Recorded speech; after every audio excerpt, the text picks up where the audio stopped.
안녕하세요. 저 연세대학교 교육학과 이규민 교수입니다. 제가 오늘 말씀드리려고 하는 거는 국가 경쟁력과 학교 교육 평가 혁신인데, 제가 뭐 이런저런 뭐 활동들을 좀 했는데 그 중에 이제 하나 참여했던 게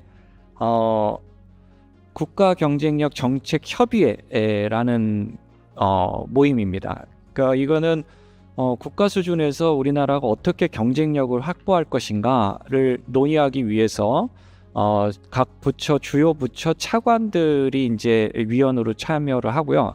기재부 1차관이 이제 위원장을 맡고 있고, 몇 분의 이제 민간위원들이 참여를 하는데, 저도 이제 여기에 참여를 했었습니다. IMD에서 매년 국가 경쟁력 순위를 이제 발표를 하는데요. 지금 올해는 우리나라가 20위에 이제 랭크가 됐고요. 22년, 23년에 비해서는 조금 올라간 순위를 보이고 있습니다. 이 IMD에서 그 국가 경쟁력을 평가할 때 크게 네 가지 이 분야를 보고 있고, 그 중에 인프라에 보면 교육 부분이 들어 있습니다. 그래서 교육력을 확보하는 게 국가 경쟁력을 확보하는 데 굉장히 중요한 요소로 평가를 하고 있고요. 교육 부분의 순위가 대체적으로 우리나라 전체 순위랑 좀 유사한 결과를 보여주는 경향이 좀 있습니다. 또 월드뱅크에서는 인적자본 지수라는 것을 발표하고 있는데요. 이 인적자본 지수는 18세까지 얻게 되는 인적자본 총량을 0에서 1 사이의 값으로 계산을 하고요. 우리나라는 0.8을 기록해서 174개국 중에 4위에 해당이 됩니다. 국가 경쟁력 확보에 교육력이 굉장히 중요한 역할을 한다고 볼 수 있고요. 그래서 각국에서는 이 교육력 증진을 위해서 공교육, 학교 교육에 많은 예산도 투입하고 노력도 기울이고 있습니다. 또 이러한 학교 교육, 공교육이 제대로 기능하는지를 보기 위한 평가 체제에도 이제 관심을 많이 기울이고 있습니다. 교육력 제고를 위해서 학교 교육 평가 체제의 중요성이 이제 점점 강조가 되고 있고, 세계 각국은 이 학교 교육을 혁신하기 위해서 평가 혁신을 먼저 해야 되지 않느냐, 평가 혁신을 해야 교육이 바뀌지 않나. 지금 이사님도 OMR 이런 말씀하셨는데, 평가 부분에서 혁신을 이루는 게 교육을 바꾼, 여러분도 쉽게 대학 입시를 어떻게 하느냐 하는 게 고등학교 교육을 어떻게 할지, 중학교 교육, 초등학교 교육까지도 굉장히 영향을 미치죠. 그래서 교육력 제고를 위해서, 교육 혁신을 위해서도 평가 혁신이 필요하다, 이렇게 볼 수 있고요. 평가 혁신으로 미래를 새롭게, 이런 슬로건으로 국제 심포지움을 개최할 정도로 평가 부분에 어떤 혁신을 강조를 하고 있습니다. 학교 교육의 평가 혁신이 굉장히 이제 중요하다, 이런 전제하에 저는 크게 세 가지 정도로 평가 분야에서의 혁신을 얘기할 수 있지 않을까, 이렇게 생각을 합니다. 그 첫 번째는 적응학습, 개별화 학습의 도입이고요. 두 번째는 수행평가, 선원 수령 평가의 활성화, 그리고 세 번째는 스탠다드에 기초한 평가가 확산되고 있다는 것입니다. 적응학습,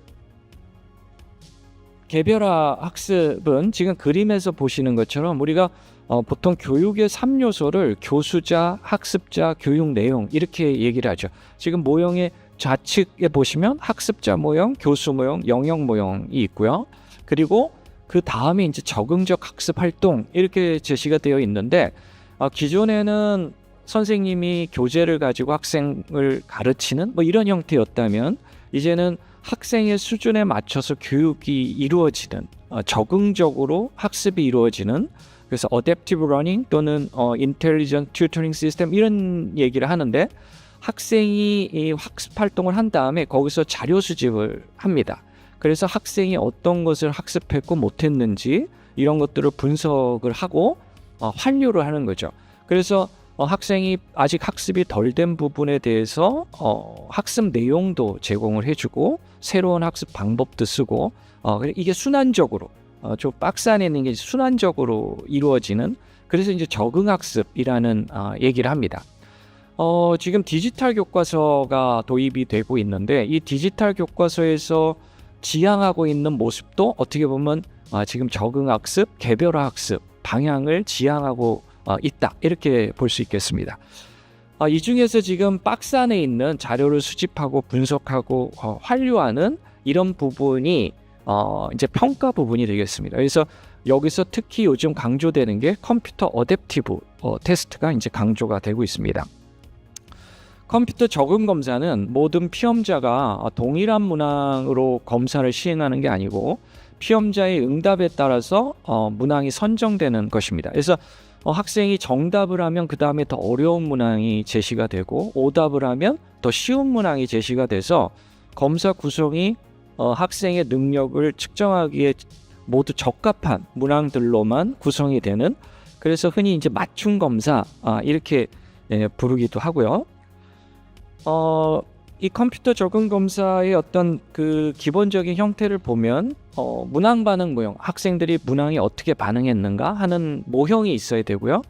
또 학생의 응답에 따라서 문항이 선정돼서 나와야 되기 때문에 문제은행이 구축이 되어 있어야 됩니다. 문제은행이 구축이 되어 있고 검사가 시작되고 문제은행에서 학생의 응답에 따라서 문항이 선택돼서 제시되는 그런 것이 있고요. 그리고 학생의 능력을 채점하고 순간순간 매 문항마다 이제 채점을 해서 능력을 추정하고 그리고 어떤 시점이 되면 이제 종료하게 되는, 지금 옆에 보시는 흐름도와 같은 그런 모습으로 컴퓨터 어댑티브 테스트가 진행이 됩니다. 이 캐슬 정효관 대표적인 사례로 듀오링고 테스트를 이제 예를 들 수가 있습니다. 아마 듀오링고에 굉장히 많이들 익숙하실 것 같은데요. 이제 영어 학습, 플랫폼 이렇게들 많이 이해를 하고 계시고 그렇게 시작이 됐습니다. 그래서 많은 자료들을 축적한 다음에 영어 잉글리시 테스트를 개발을 해서 조금 전에 말씀드린 캣 형태로 진행이 됩니다. 그래서 토플이 보통 한 3시간 정도 시험 시간이 소요가 된다고 그러면 지금 듀오링고는 1시간 정도의 시험을 진행을 하고 또 집에서도 볼 수가 있습니다. 홈 테스트로도 볼 수가 있고 그러면서 미국 대학들에서 토플과 함께 듀오링고 점수도 공인 어학 성적으로 인정을 해주면서 이제 듀오링고 잉글리시 테스트가 굉장히 주목을 받고 있고요. 자동 문항 생성 기법도 도입을 하고 있습니다. 이제 듀오링고에서 문항을 이제 선생님들 출제도 하시는데 컴퓨터가 자동으로 문항을 출제를 해주는 시스템입니다.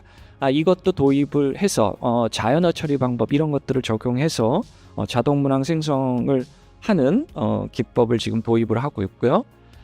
홈 테스트 감독을 하고 있습니다. 집에서 온라인상에서 검사를 시행을 하고 있고요. 이때는 감독 이슈가 굉장히 중요한 이슈가 됩니다. 이 이제 소위 치팅을 막기 위한 감독을 어떻게 할 것인가. 지금 보시는 건 이제 듀오링고에서 홈 테스트에서 감독하는 방법에 대해서 이제 보여주고 있고요.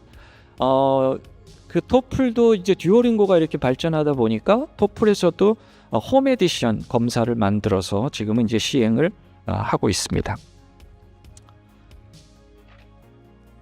이 캣이 적용되는 상황은 지금 대표적인 예로 듀오링고 잉글리시 테스트를 말씀드렸는데 거기뿐만 아니라 미국에서는 지금 주에서 사용되는 대부분의 검사들이 캣을 기반으로 진행이 되고 있습니다. 특히 교수학습과 연관을 해서 학생들이 어느 부분이 부족한지를 찾아내고 거기에 맞는 수업을 진행하는, 이렇게 교수학습을 지원하기 위한 캣 형태의 평가들이 대부분의 주에서 지금 도입돼서 시행이 되고 있습니다. 우리나라 국가수준 학업성취도도 2022년에 지필에서 CBT로 전환이 됐죠. 그때 선생님들 아시겠지만 다운되고 그래서 굉장히 좀 복잡한 문제들이 있었고요. 2025년에 이제 캣 형태인 멀티 스테이지 테스팅으로 지금 전환할 계획을 갖고 있는데 요 슬라이드만 어제 제가 확인한 2027년으로 좀 연기됐답니다. 2027년에 자율평가부터 이제 지금 적용할 계획을 가지고 있고요.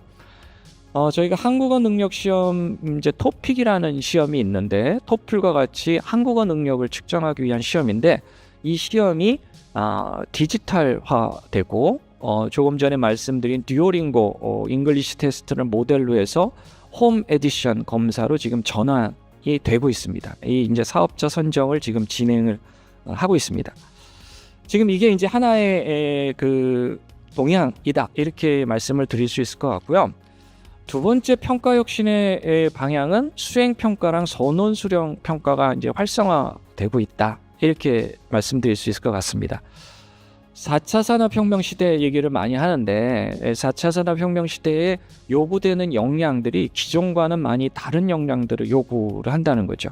뭐 창조적 상상력, 뭐 의사소통 능력, 문화적 민첩성, 융합 능력, 협동적 문제 해결 능력, 뭐 데이터 문해력, 비판적 사고력, 공감 능력, 시민윤리 의식 이런 역량들이 이제 필요하다. 기존의 어떤 지식 중심의 그런 것들은 네이버가 다 해주는데 우리가 굳이 뭐 이거를 암기할 필요가 있겠느냐 이러면서 다른 역량들이 지금 필요하다 이렇게 얘기가 되고 있고요.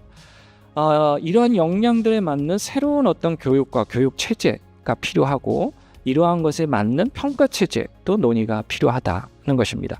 그래서 이러한 4차 산업혁명 시대에서 요구되는 역량을 측정하기 위해서 필요한 평가 체제가 무엇인가 라고 얘기할 때 이제 많이 언급되는 게 수행평가, 선원 수령평가 이런 것들이 대안이 될 수 있다. 이런 이야기들을 하고 있습니다. 이러한 평가는 선택형 중심의 전통적 평가에 대한 비판에서 출발을 합니다. 선택형 평가는 이제 학생들이 답지를 선택하는 거죠. 여러분들 많이 보셨던 그런 형태인데 이런 평가는 단순 지식 수준을 측정하기가 쉽고 고등사고 능력을 측정하는 데는 한계가 있다. 그리고 인지 영역 중심이고 정의적인 영역이나 심동적 영역 측정에는 한계를 가지고 있다는 겁니다. 그래서 대안적인 평가, 이러한 선택형 문항 중심의 표준화 검사에 좀 대안적인 평가가 필요하다는 얘기가 나오고요. 결과뿐만 아니라 이제 과정을 중요시 여기는. 그래서 선생님들 요즘 학교에서 과정 중심 평가 이런 얘기도 많이 하는데요. 또 정답을 선택하는 것이 아니라 구성해가는 능력. 그래서 이러한 문항 형태를 constructed response type이라고 합니다. 반응을 학생들이 만들어가는 그런 형태고요. 근데 이런 형태의 평가가 갖는 가장 큰 문제점이 채점자가 필요하다는 겁니다. 학생이 실제 수행하는 것을 보든지 아니면 산출물을 보고 채점해서 점수를 부여하는 과정이 있어야 돼서 이 채점의 일관성을 확보하는 것이 가장 어려운 그런 문제로 대두되고 있습니다. 수행평가는 실제적으로 학생이 수행하는 정도, 지식을 보는 것이 아니고 실제로 퍼포먼스를 보고 평가하자는 것이고요. 그래서 표출되는 행위, 산출물을 평가하는 것이 중심을 이룹니다. 선원 수련 평가는 학생들의 분석적 사고력 또는 논리적 전개, 과정 이런 것을 볼 수 있고 문제 해결 능력, 인지 구조 등을 분석해서 종합적 사고력, 비판력, 창의력, 문제 해결 능력 등의 어떤 고등정신 능력 측정에 유용하다 이렇게 얘기를 하죠. 이러한 평가가 갖는 큰 차이점은 조금 전에 말씀드린 대로 채점이 개입이 된다는 겁니다. 채점이 개입되면서 동시에 이게 굉장히 큰 한계로 대두가 되죠. 채점이 대입되면서 채점의 일관성을 확보하기 힘든 채점자마다 이제 결과가 달라지는 이런 문제가 생기고요. 지금 현재 선원 수령 평가 같은 경우는 컴퓨터에서 채점자가 로그인에 들어가서 학생의 응답을 보고 거기에 점수를 부여하는 형태가 이제 가장 많이 사용되는 형태입니다. 이런 형태와 함께 자동 채점이 사실 오래전부터 도입이 됐었습니다. 뭐 ETS나 이런 기관 중심으로 기계가 채점하는, 컴퓨터가 채점하는 이런 것이 도입이 됐고요. 사람이랑 사람이 채점한 결과의 상관보다 오히려 사람과 컴퓨터 사이의 상관이 더 높게 나오는 거죠. 그래서 더 이상 굳이 사람이 채점하지 않아도 굉장히 신뢰로운 채점 결과를 산출할 수 있다. 이렇게 해서 이제 도입이 됐고요. 최근에는 이제 인공지능의 발달에 따라서 자연어 처리라든지 거대 언어마들을 적용한 자동 채점 방법들이 이제 적용이 되고 있습니다. GMAT이라는 이제 미국에서 경영대학원에 갈 때 보는 시험이 있는데 거기는 구글에서 개발한 자동 채점 기법이 이제 도입이 되고 있습니다. 또 수행평가 부분에서도 요즘 굉장히 주목받는 역량 중에 하나가 협동적 문제 해결 능력입니다. 어떤 지식이나 이런 것보다 함께 모여서 문제를 해결하고 할 수 있는 능력, 이게 굉장히 강조가 되고 있는데 이러한 협동적 문제 해결력을 어떻게 그러면 측정할 것인가, 어떻게 평가할 것인가 하는 것들이 이슈가 되고 있고요. 요새 이제 계량 심리 측정학이라는 분야들이 발전하면서 학생들이 그러한 과제를 푸는 것을 비디오로 이제 찍고 나면 그것을 컴퓨터로 분석을 해서 이러한 협동적 문제 해결력을 평가하는 이런 방법들도 지금 이제 연구가 되고 있습니다. 세 번째 이제 방향은 스탠다드에 기초한 평가가 확산되고 있다, 이렇게 말씀드릴 수 있는데요. 스탠다드에 기초한 평가는 선생님들 그냥 쉽게 이해하시기는 절대 평가를 생각하시면 되겠습니다. 학생들을 서로 비교해서 점수의 의미를 부여하는 게 아니고 미리 정해져 있는 어떤 평가 기준성을 가지고 점수로 해석하고 학생을 평가하는 형태입니다. 여기서 가장 중요한 거는 평가 기준선의 적절성이 가장 중요한 이슈가 되고 있고요. 이러한 적절한 평가 기준선을 만들어서 평가를 하는 것을 스탠다드에 기초한 평가라고 보시면 되고, 이러한 평가 형태가 굉장히 점점 더 확산되고 있다는 겁니다. 가장 익숙하신 어떤 평가 기준선은 60점, 40점 또는 70점 뭐 이런 기준이실 것 같아요. 학교에서도 뭐 수음이한가 또는 ABCD 하면서 90점, 80점 이런 형태인데 이런 것을 우리가 원점수, 고정점수 방식이라고 합니다. 지금 수능에서 적용되는 방식이죠. 수능 영어에서 90점 이상을 받으면 1등급, 80점 이상은 2등급 이렇게 점수를 부여합니다. 절대평가라고 하죠. 절대평가라고 하는데 저는 무늬만 절대평가다 이런 말씀을 드리는데 예를 들면 지금 6월 모의평가, 올해 6월 모의평가랑 9월 모의평가입니다. 이 6월 모의평가는 90점 이상으로 1등급 받은 비율이 1.47%고 9월 모의평가는 90점 이상의 1등급이 10.94%입니다.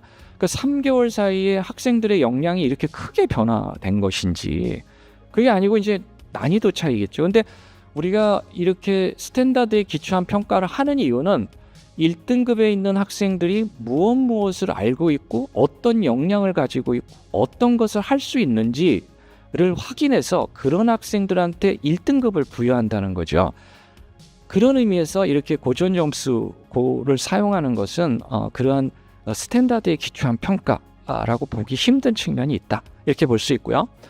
고교학점제랑 이제 성취평가제를 이제 하고 있고 지금도 하고 있습니다. 성취평가제를 하고 있고 대부분 학교에서 지금 9등급 상대평가가 주어지기 때문에 성취평가제는 고정점수 방식을 많이 쓰죠. 사실 활용률이 거의 없습니다. 2028학년도 입시에서도 지금 내신을 5등급 상대평가 결과를 제시를 해주기로 결정이 됐기 때문에 아마 성취평가제 결과는 활용이 유명무실해질 가능성이 상당히 있다, 이렇게 볼 수 있습니다. 국가수준 학업성취도 평가는 4개 수준, 기초학력, 미달, 기초학력, 보통학력, 우수학력 이렇게 4개 수준으로 구분을 하고 있고요. 국가수준 학업, 뒤에 말씀드리는 거는 고정점수가 아니고 이제 흔히 과학적인 방법으로 평가 기준을 설정해서 결과를 해석하는 그런 방식을 적용하고 있습니다.